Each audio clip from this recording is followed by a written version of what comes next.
जिंदगी की राह कार्यक्रम में आप सबका हार्दिक स्वागत बा। परमेश्वर हर एक आदमी में जिंदगी का सांस डाल देले बड़न। यही वजह से सगरी जीव से अधिक समझ रखेला। तब वो जिंदगी में मानसिक संतुलन और अशांति के बीचा में जिएला। यही खातिर ये सिलसिलावार बाइबल का अध्ययन आप लोगन की सेवा में प्रस्तुत कइल जाता कि जिंदगी जिए का सही ढंग जान सकें। कृपा करके देखी और सुनी ताकि परमेश्वर आपकी जिंदगी का रास्ता दिखावस।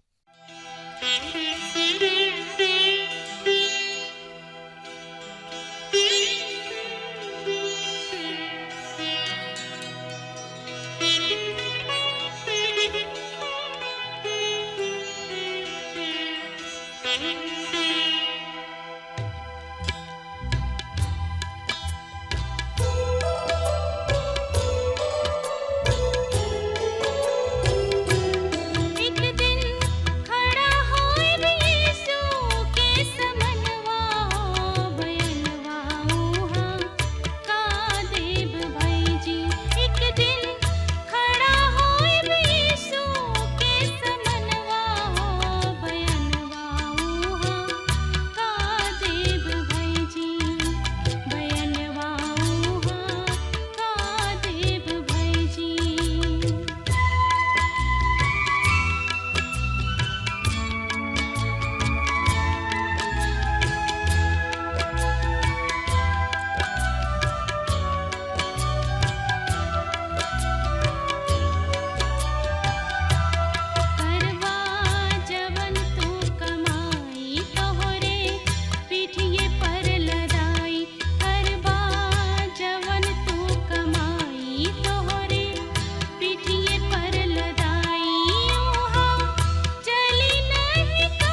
हाँ प्रिय श्रोता मित्र भाई बहन, ये अध्याय के विषय है जानता नहीं का है। स्त्री के उ बच्चा प्रभु यीशु मसीह हवे। ई पुत्र प्रभु यीशु मसीह हवे। मित्र त एकरा बारे में जाने बूझे समझे विचारे खातिर आपन पवित्र शास्त्र बाइबल निकाल लिहनी हाँ। तो उनमें देखी प्रकाशित वाक्य किताब 12 अध्याय 5 और 6 पद ए तरी से बता रहल बा। उ औरत एगो पुत्र के जन्म दिहली जवन की पुरुष होके लोह दंड से सब राष्ट्र पर शासन करी हैं। पर ओ बालक के उठा के परमेश्वर और उनकर सिंहासन तक पहुंचा दिहले। तब वो औरत स्त्री निर्जन प्रदेश के भाग गुली जहाँ परमेश्वर उनका खातिर आश्रम तैयार कैले रहन और उनकर 1260 दिन तक भोजन मिले वाला रहे। यहाँ हमनी के उनका के सरलता से पहचान सकतानी जा। हमरा आशा बा रुआ ए बालक के कलिसिया से ना जोड़ब। एकर अर्थ कलिसिया से नइखे, पर अनेक ऐसन मूल करलन उ लोहा के दंड से सब जाति पर शासन करी हैं। इ तो प्रभु यीशु मसीह के खातिर स्पष्ट संकेत बा। भजन 2:9 पद में बतावल गइल बा, तू उन्हें लोहा के दंड से तुर डलबा, तू उन्हें कोहार के बर्तन के समान टुकड़ा टुकड़ा कर डली हैं। प्रेरितों के काम 4 अध्याय में सताव सहे वाला मसीही सब लोहा के दंड से शासन करे वाला के मसीह यीशु के रूप में पहचानले बने। प्रभु यीशु मसीह ओ पृथ्वी पर पाए जाए वाला समस्त शत्रुता विरोध तथा समस्त विद्रोह के समाप्त करी हैं। वो ए कार्य के कौना तरी करी हैं। वो उन्हें कोहार के बर्तन के समान चकनाचूर कर दी हैं। प्रभु यीशु मसीह संसार पर शासन करे आ रहल बने, पर ओकरा से पहले उ परमेश्वर के विद्रोही के ओर जौन की उनका से शत्रुता राखलन टुकड़ा टुकड़ा कर डली हैं। स्त्री के उ बालक परमेश्वर और उनका सिंहासन के पास उठा लिहल गुले। ई प्रभु यीशु मसीह के स्वर्ग आरोहण के ओर संकेत बा। चारों सुसमाचार मसीह के मृत्यु पर विशेष बल देताड़े। पत्री सब बल देताड़ी सा उनका पुनरुत्थान पर और प्रकाशित वाक्य खास बल है। मसीह यीशु के स्वर्गारोहण पर उठावल गोला पर महिमा नियुक्त प्रभु यीशु मसीह पर प्रोटेस्टेंट वाद तथा रूढ़िवाद विचारधारा के लोग मसीह के स्वर्गारोहण के उपेक्षा कैले बाणे, उनका के स्वीकार कैले बाणे। इहे एगो मुख्य कारण बा कि हमने के प्रभु यीशु मसीह के वर्तमान सेवा पर पर्याप्त बल ना देले। मसीह के स्वर्गारोहण और वर्तमान सेवा आपस में घनिष्ठ संबंध रखता।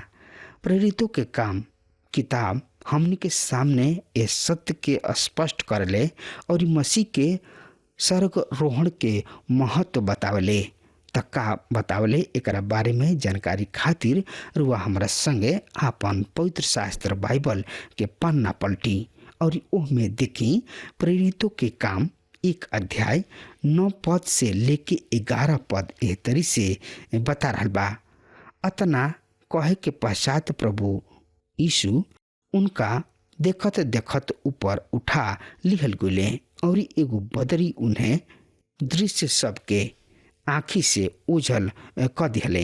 यीशु मसीह अवरोहण के समय प्रेरित आकाश के ओर एक टक देखत रहले।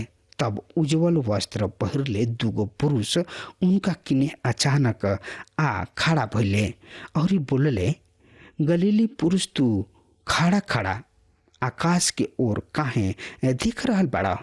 इहे यीशु जौन की तोहनी लोग के बीच से स्वर्ग में उठा लिहल गुल बड़े वही तरी फिर आई हैं जौना तरी तोहनी लोग उन्हें स्वर्ग के ओर जात देखले बड़ा। प्रकाशित वाक्य किताब यही स्वर्गरोहण प्रभु यीशु मसीह के ऊपर से रहस्य के पर्दा उठावतणे। ई महिमा नियुक्त प्रभु यीशु मसीह के विषय में स्पष्ट सूचना देताणे। ई ओ मसीह के उजागर करले जौन की पुनः अपना महिमा में वापस आवे वाला बने।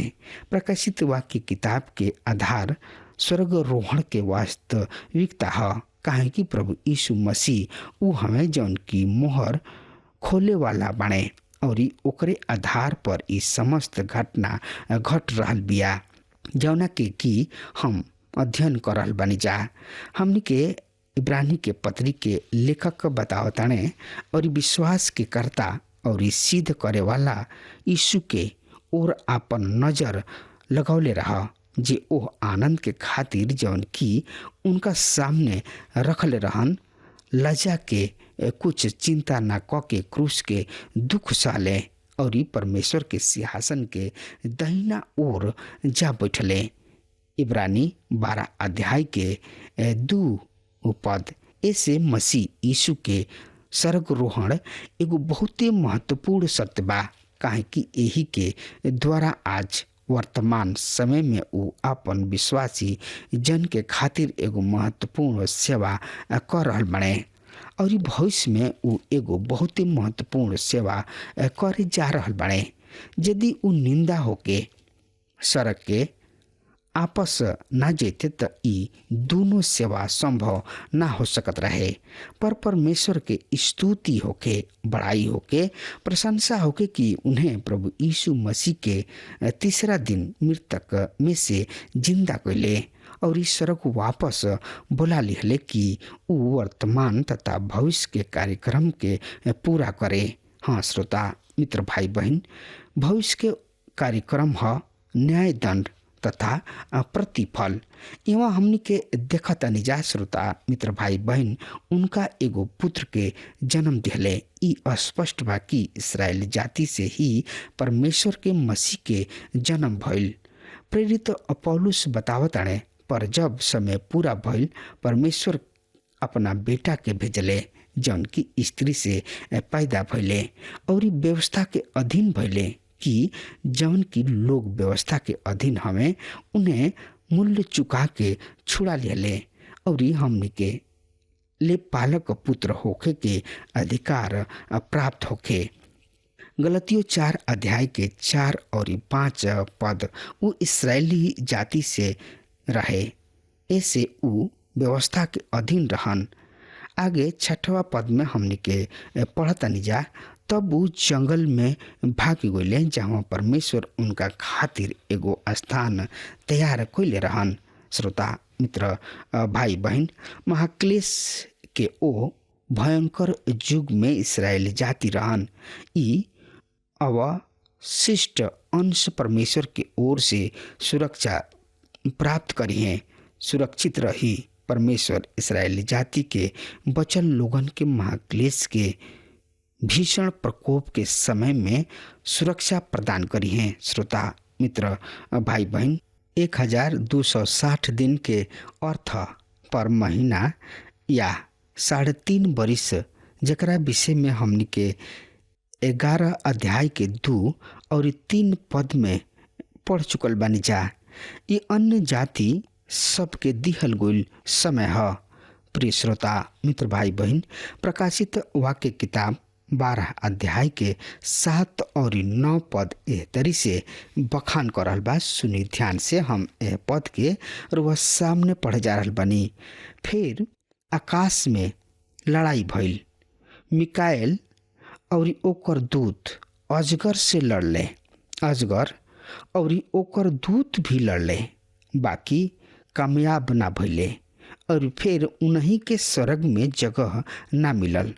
तब उ बड़का अजगर नीचे गिरा दिहल गइल, यानी उहे पुरानका सांप जौन इबलिस और शैतान कहाला और जौन सगरी दुनिया के भरमावे वाला ह, उहे धरती पर नीचे गिरा दिहल गइल और ओकरा संगे ओकर दूत भी गिरा दिहल गइले। हाँ श्रोता मित्र भाई बहन, अब यहाँ हमनी के सामने एगो सनसनी खींच बा प्रकाशन ह।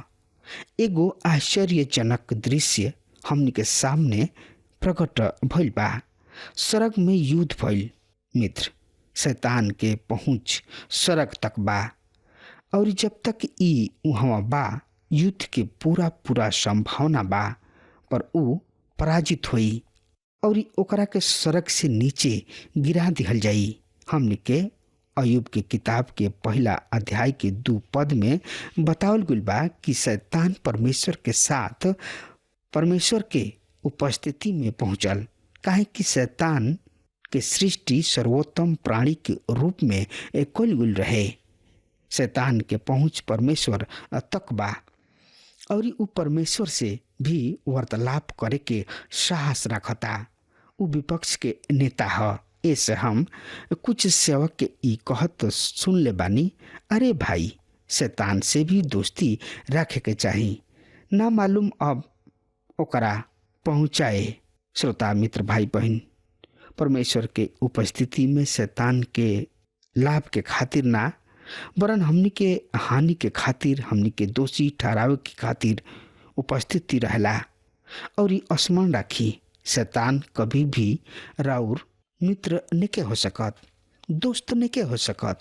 मिकाइल प्रधान दूत रहन और इस्राएल जाति से संबंध मिकाइल स्वर्गदूत के एगो विशेष सेवा सौंपल गइल बा। हमने के दानियल नबी के किताब में मिकाइल स्वर्गदूत के सेवा के विषय में पढ़ सकतानी जा। दानियल नबी की किताब 12 अध्याय के 1 पद एह तरी से बता रहल बा, ओ समय महा स्वर्गदूत मिकाइल जौन की तोहरा कौम के रक्षक दूत ह, रक्षा के खातिर आई हैं। उ संकट के समय होई। राष्ट्र के उत्पत्ति से लेके अब तक ऐसन संकट कभी ना भइल, पर यही संकट काल में तोहार कौम के उद्धार भी कइल जाई। जौना लोगन के नाम ग्रंथ में लिखल बा उ युक्त कइल जाई हैं। हाँ श्रोता मित्र भाई बहन, महाक्लेश युग के अंतिम चरण में प्रधान स्वर्गदूत मिकाइल शैतान से युद्ध क के ओकरा के सड़क से नीचे क दी हैं। मित्र, शैतान सरलता से सड़क ना छोड़ी, उ युद्ध करी, पर मिकाइल और ओकर स्वर्गदूत शैतान और उनकर दूत पर प्रबल हुई। प्रभु यीशु मसीह लूका रचित सुसमाचार 10 अध्याय के 18 पद में बतावत ताने कि हम शैतान के बिजली के समान नीचे गिरत देखनी। अब ई स्पष्ट बा कि ए प्राणी के जेकरा के विशाल अजगर के नाम से संबोधित कइल गइल बा, ओकरा के पहचाने में भूल ना होके के चाही, काहे कि यहाँ प्रकाशित वाक्य किताब में ओकरा बारे में विस्तार पूर्वक बतावल गइल बा। श्रोता मित्र भाई बहन, परमेश्वर के ज्ञात रहे कि वर्तमान समय में ऐसा प्रचारक और पास्टर हुई हैं जौन की इस शिक्षा दी है कि शैतान के कोनो अस्तित्व नहीं खे। मित्र, यदि रुआ ई सोच ली कि राउर शत्रु वचनहीन ह, जौन की राउर हार निश्चित बा, वो कभी भी रुआ गोड़ के नीचे बम राख के चल जाई और रुआ क्षण भर में समाप्त हो जाई। मित्र, राउर ई सोचल कि राउर शत्रु के अस्तित्व नहीं खे। शत्रु के एगो अद्भुत विजय प्रदान करता। आज ए पीढ़ी के शैतान बड़ा ही सरलता से हानि पहुंचा रहल बा और दोषी ठहरला से भी बचल रहला, काहे कि एह पीढ़ी के विश्वास बा कि शैतान नहीं खे और ऊ आपन निराशा के खातिर परमेश्वर के दोषी ठहरावता, शैतान के ना।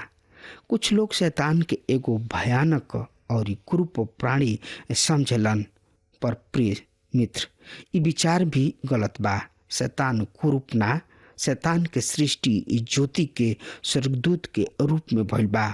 अब रउर ध्यान 9वां पद पर ले जाए चाहतानी। यहाँ रुआ ई निश्चित कर सकतानी कि शैतान के अस्तित्व और हमनी के ओकर प्रमाण दिहल गुल बा, ओकरा के रुआ सरलता से पहचान सकतानी। श्रोता मित्र भाई बहन, ओकरा के पुराना सांप कहल गुल बा। ई हमनी के अदन के बगीचा में ले जाता। प्रभु यूहन्ना 8 अध्याय के 44 पद में बतावल गइल बा, तू तो अपना पिता शैतान से हवा और अपना पिता के इच्छा पूरा करे चाहेला। उ तो शुरू से ही हत्यारा ह। उ सत्य पर स्थिर न रहला, काहे कि ओकरा में सत्य नइखे। जब वो झूठ बोलला तो अपना ही स्वभाव के अनुसार बोलला, काहे कि उ झूठा ह और झूठा के पिता ह। हाँ श्रोता मित्र भाई बहन, तो आई ये खाली फिर हमने के जात जात सरसरी निगाह से पढ़ ले जाओ। प्रकाशित वाक्य किताब 12 अध्याय 5 से 8 पद के ए पद में ए तरी से लिखल बा, उ एगो बेटा के जन्म दिहलस, जौन लोहा के डंडा से सगरी जाति लोग पर राज करी हैं। उ बच्चा परमेश्वर और उनका राजगद्दी के लगे उठा लिहल गइल। तब वो मेहरारू जंगल में भाग गइल, जहाँ परमेश्वर ओकरा खातिर एगो जगह तैयार कैले रहले कि 1260 दिन ले ओहिजा ओकरा के पोसल जाए।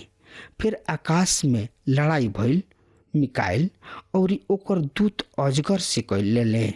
अजगर और ओकर दूत भी लड़ले, बाकी कामयाब ना भइले और फिर उन्हीं के स्वर्ग में जगह ना मिलल। हाँ श्रोता मित्र भाई बहन, अगर हमार बात रुआ तक पहुँच रहल बा तो आज वे यही घड़ी प्रभु यीशु मसीह किने आई और अपना आप के सौंप दी और प्रभु यीशु मसीह से कहीं, प्रभु हमरा जिंदगी के नैया के पतवार तू ही बन जा, ना तो हमार नैया बीच मझधार में आके डूब जाई।